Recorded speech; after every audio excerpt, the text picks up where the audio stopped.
In many parts of the world, conflict is an everyday reality. It shapes institutions, relationships, and how people learn to see themselves and others. But within systems built on violence and mistrust, who gets to define what healing looks like? What does well-being mean when trauma is generational, collective, and often invisible? In this episode, we're joined by Paula Moreno and Dr. Jean Bosco Niyonzima, two people who've spent years working at the intersection of peace-building, mental health, and collective action. Paula is the founder and president of Visible Hands, Colombia's largest leadership network for equity, which is working to build new models of leadership focused on racial and territorial justice in the country and beyond. In 2007, she became the first and youngest Afro-Colombian woman to hold cabinet position in Colombia's government, where she was appointed the Minister of Culture. Our second guest, Dr. Jean Bosco, is a doctor, social entrepreneur, and expert in trauma healing and community-based mental health. He is also the co-founder of the Ubuntu Center for Peace, a nonprofit in southern Rwanda that works to address individual and collective trauma through community-led healing models. Paula, could you take us through what growing up in Colombia during decades of conflict was like, and how it shaped your path as someone working on peace building? I was born in Colombia, and I have had a career for the last 25 years in development, in cooperation, in philanthropy, and I was the youngest minister in the Colombian history. And for me, it has been very important to work to build peace because I grew up in a country in conflict. Since I remember, we have been in a conflict, in an armed conflict, with guerrilla groups particularly, then with drugs cartels, with all that. And I remember my first years just dealing with that, with that political violence, with that criminal violence. Yeah. Even if I live in Bogota, not in the rural areas of Colombia or cities like Medellin that also were very complex, but where my family lived in Colombia Pacific coast, it was very complex, because it's like violence being in your life process, in your life path, in different ways. Even if I was a middle class woman with a family that built many opportunities for me, violence was there, in different ways. So, and Colombia has been very particular in Latin America for that. Unfortunately, today it's generalized, the violence, not just in Colombia, but in Mexico, in Ecuador, in so many Latin American countries, but even in the world. And to a certain extent, for me, it's sad because I know what it takes to dismantle conflict. What it takes that even today we are struggling with that. Even if we have had two peace processes, even if we have worked, most of us have devoted our life for peace building. It has been a long process to really dismantle violent systems from our country, and that's it. Paula, given everything you've shared, what has well-being looked like for you, especially as someone who's grown up around conflict? I think it's complex because, I recognize that, I have like a double perspective in this regard because I have been, a Black woman from a middle-class family, very exceptional in Black people in Colombia, that had very good opportunities to study abroad, to build my own organization that I have been running for 15 years, to build a foundation, to be a minister. I have had so many, to a certain extent, opportunities, of course, challenges. And also, since I was very young, I have had too much responsibility. I was minister when I was 28. And it is complex to respond to that question because from a personal perspective, I was very unbalanced when I was a minister and even when I started the organization. But after having many, sickness and having illness and have been in hospitals and everything, I learned that I needed to take care of myself. But I had the means to do that. I have the economic possibility to do that. In the case of many Colombians that are dealing in proximity day by day with conflict, it is more complicated because even if people face many challenges in their daily life, they don't have the economic means to take care of their self-care. Let's express it that way, to really find different ways to deal with that complexity. And culture became the main tool for many Colombians to deal with that complexity, but from many others that have been victims of conflict, that have been traumatized, and that are still dealing with territorial control of armed groups.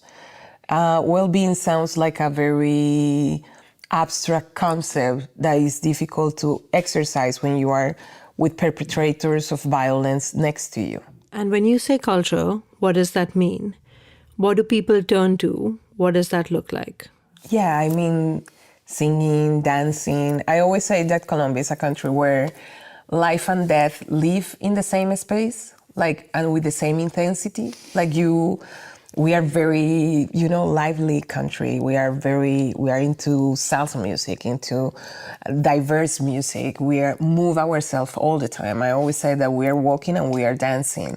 And there is a whole sound system and soundtrack in ourselves from the moment we wake up. I mean, it's a very, it's a country that is always singing and it's always dancing and it's always enjoying itself. But at the same time, in parallel, it's also a violent country where you are dealing with much grieving, when you are dealing with much trauma, but we all live in that contradiction, no?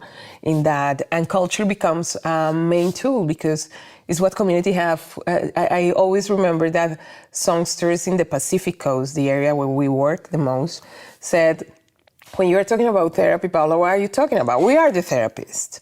We sing, when someone dies, we just honor this person singing. When we have sadness, we just sing. We help emotionally communities to navigate different types of conflict and violences that we face day by day. And could you also maybe share a story about cultural activism or community activism or any kind of resilience that has come from culture rather than, say, therapy or other kinds of well-being that people look to? Sure. I mean, in Colombia, we have culture is our emotional infrastructure, and we are very emotional. And just to give you an example, our memory houses, that is the houses with people that have suffered the conflict, make I don't know how you say that in English, cemetery, many people haven't found the bodies of the loved ones that has been disappeared by criminal groups, no? So the bodies are not physically returned after a violence act. And in many of these houses of memory, through culture, through photography, through writing, to everything, it becomes a way to say goodbye to this person that disappeared in a violent way. And people build this, and there are, murals with the pictures of many of the people that have been disappearing in the conflict. And families honor them through writing, through the visual part of their presence in their life. Dr. Bosco, coming to you now. Could you also help us understand Rwanda's context? What have the decades of conflict looked like there? What is the situation today? And how does your work fit into that landscape? So Rwanda is a country with 3 ethnic groups, Hutu, reportedly majority, Tutsi, and Twa. And so historically, we had a kingdom that ended in 1959, 60s. And then it was predominantly Tutsi. And then there was what was called social revolution, and it transitioned into a republic from 1960s to until now. We had the first republic, second republic in 73, and then today is the third republic after genocide. So there has been, discrimination, exclusion, it's a vicious cycle of discrimination, exclusion, that has culminated into genocide against the Tutsi in 1994.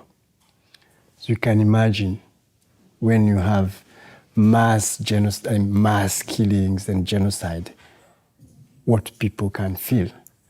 So in the aftermath of genocide, we have collective trauma, all sorts of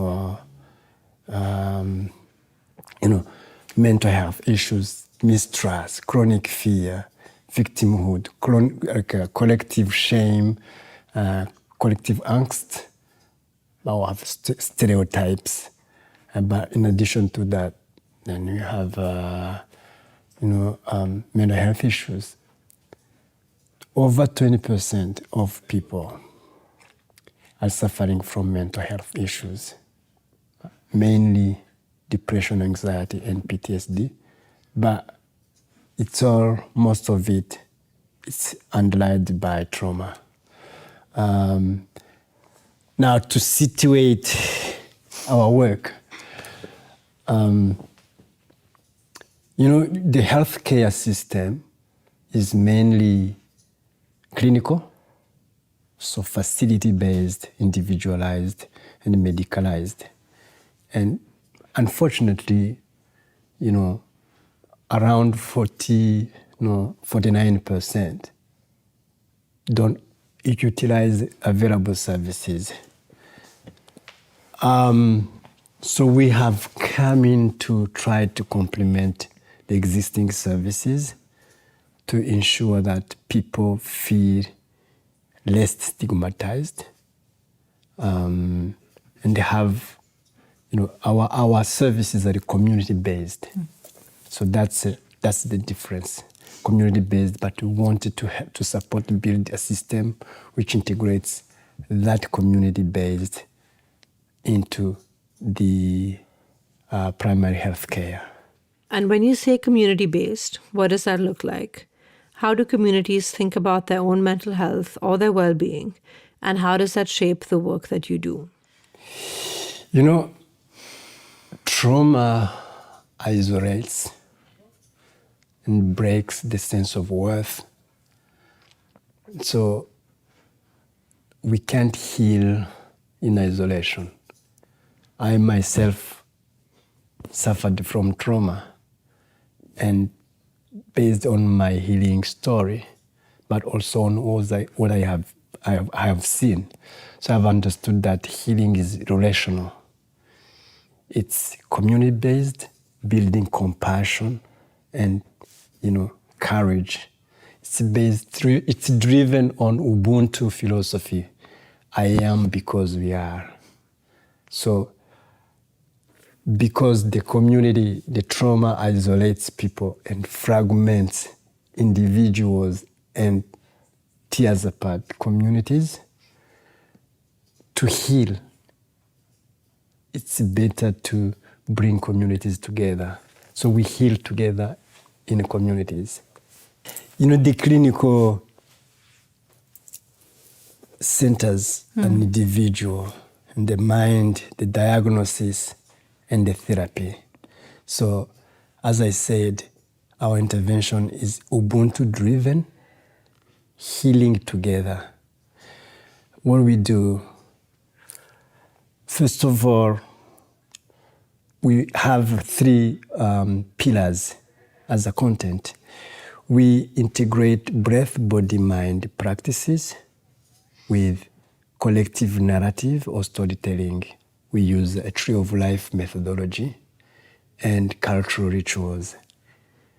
But we train trusted local community healing assistants to facilitate 15-week healing circles, which are spaces, like safe spaces for shared grief and restoration. And then participants transition into self-help groups where they form healings, lending circles and solidarity initiatives to sustain their healing. So those circles it's a safe space where people, maximum 20 people, can breathe together, be listened to, be held, speak and cry together, and then heal together. Paula, have you seen moments where outside approaches to healing haven't worked? Or were there moments you've wished things had been done differently?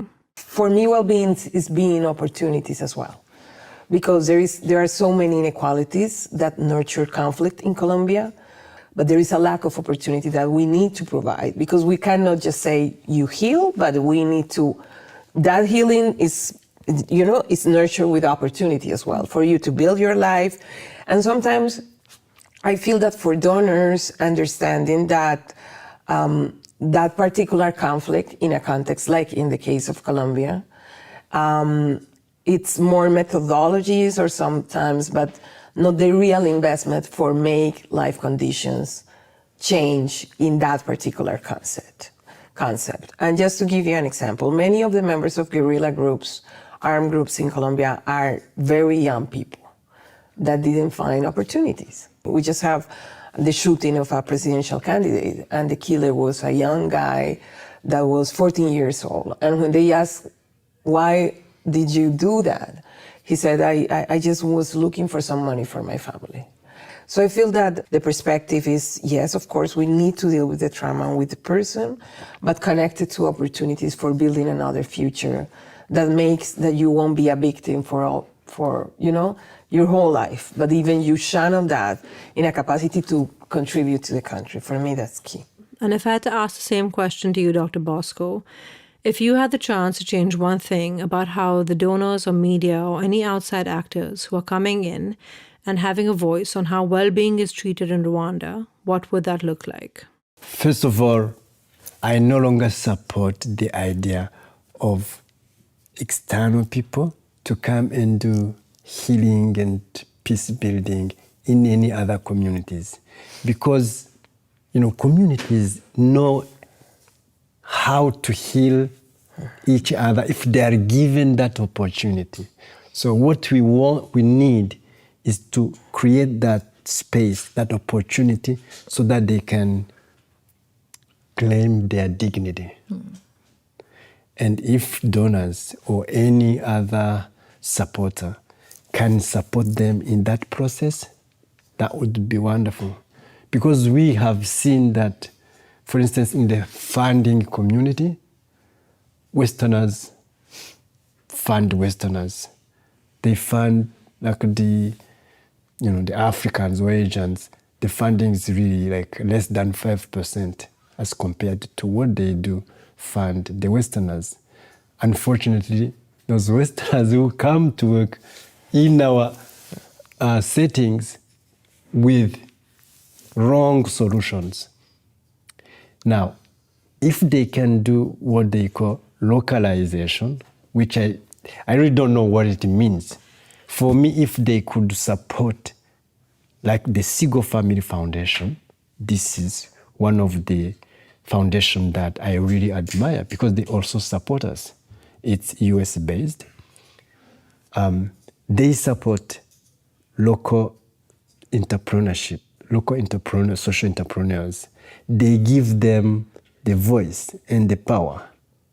Some catalytic funding for a long time, unrestricted, so that they can support their communities and to support them as they rebuild or claim their dignity and empower them so that they can heal other people. That whatever you do, if you come as a journalist or you come as a donor, try to support what is there working, not bring or impose your own way of doing things.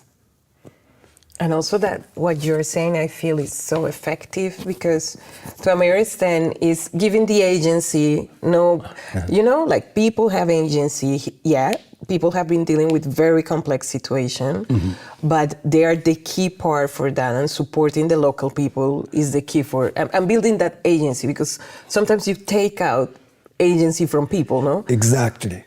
If there was one idea or one practice from your work that you would like more people to know about or to learn from, what would that be? For me, I have devoted the last 15 years of my life to a network of leaders that trying to change the landscape in Colombia, not just the landscape, but the reality in Colombia, diverse leaders. And I feel that we need to invest a lot on the kind of leaders that we need in our countries.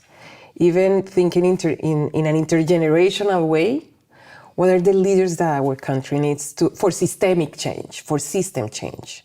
Because I feel for the future that would be key. And how we bring this history, this sensitivity, this level of compassion, empathy for people that can really make decisions and build power. I think for me that's something that I have devoted my life, 15 years, and I'm seeing this generation emerging, but I'm very hopeful about the future because of that. 2 or 3 things.